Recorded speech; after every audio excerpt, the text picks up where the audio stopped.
Hello everyone, welcome to our channel. నేను మీ మౌనిక. ఈరోజు మన రెసిపీ వచ్చేసి బ్రెడ్ హల్వా. ఇంట్లో ఈజీగా క్విక్గా ఎలా రెడీ చేసుకోవాలో నేను మీకు చూపిస్తాను. కోవా లేకుండా, ఫుడ్ కలర్ లేకుండా కూడా నేను చేసి చూపిస్తున్నాను. లేట్ ఎందుకు, లెట్ స్టార్ట్. బ్రెడ్ని 4 తీసుకొని అలా 4 వైపులా స్లైడ్స్ కట్ చేసేసుకొని పక్కన పెట్టుకోవాలి, పీసెస్ చేసుకొని. స్టవ్ ఆన్ చేసి ప్యాన్ పెట్టి అందులో 5 or 6 స్పూన్స్ నెయ్యి వేసుకోవాలి. నెయ్యి మొత్తంగా వేసేసుకొని బ్రెడ్స్ మొత్తం ఒకసారి వేయించుకోకూడదు పీసెస్ని, ఎందుకంటే బ్రెడ్ అన్నిటినీ నెయ్యిని, డాల్డాని, నూనెని ఏదైనా సరే ఈజీగా పీల్చేస్తుంది. కాబట్టి కొద్దిగా నెయ్యి వేసుకొని కొన్ని పీసెస్ వేసుకొని అటువైపు ఇటువైపు తిప్పుకొని చక్కగా అలా కాల్చుకోవాలి. ఇలా వేయించుకోవాలి. అన్నీ వేయించుకొని పక్కన పెట్టేసుకొని ఇప్పుడు అదే ప్యాన్లో నెయ్యి వేసుకొని జీడిపప్పు, బాదం పప్పుని అందులో వేయించుకోవాలి. ఇవి కొద్దిగా వేగినాక ఇప్పుడు ఇందులోనే కిస్మిస్ని కూడా యాడ్ చేసేసుకుందాం. కొద్దిగా కిస్మిస్ని కూడా యాడ్ చేసుకొని ఇవి కూడా వేగాలి. ఇవి వేగినాక ఒక బౌల్తో 1 కప్పు వాటర్ పోసుకోవాలి. ఈ కప్పు వాటర్ కూడా కొంచెం వేడెక్కినాక ఇందులో 1/2 కప్పు పంచదార తీసుకొని వేసుకుందాము.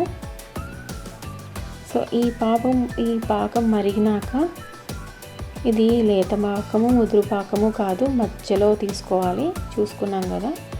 అలా వచ్చినాక ముందుగా మనం వేయించుకున్న బ్రెడ్ పీసెస్ని ఇందులో ఒక్కొక్కటిగా వేసుకొని అలా మొత్తం సర్దేసుకుందాము పాకంలో. సో మొత్తం వేసుకున్నాం కదా. ఇది మరీ ప్రెస్ చేస్తూ కలపకూడదు, మొత్తం పేస్ట్ అయిపోతుంది. సో అలాగా ఒక బౌల్తో చిక్కటి మీగడ పాలు వేస్తున్నాను.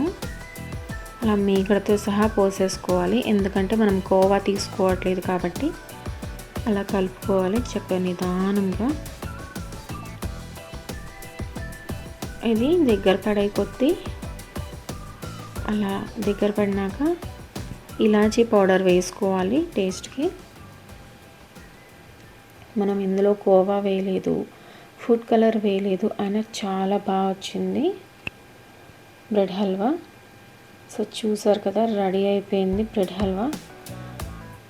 లేట్ ఎందుకు, మనం చక్కగా అలా కలుపుకొని స్టవ్ ఆఫ్ చేసేసుకుందాము.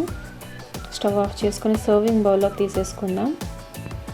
సో చూసారు కదండి బ్రెడ్ హల్వా ఇంట్లో ఈజీగా ఎలా చేసుకోవాలో.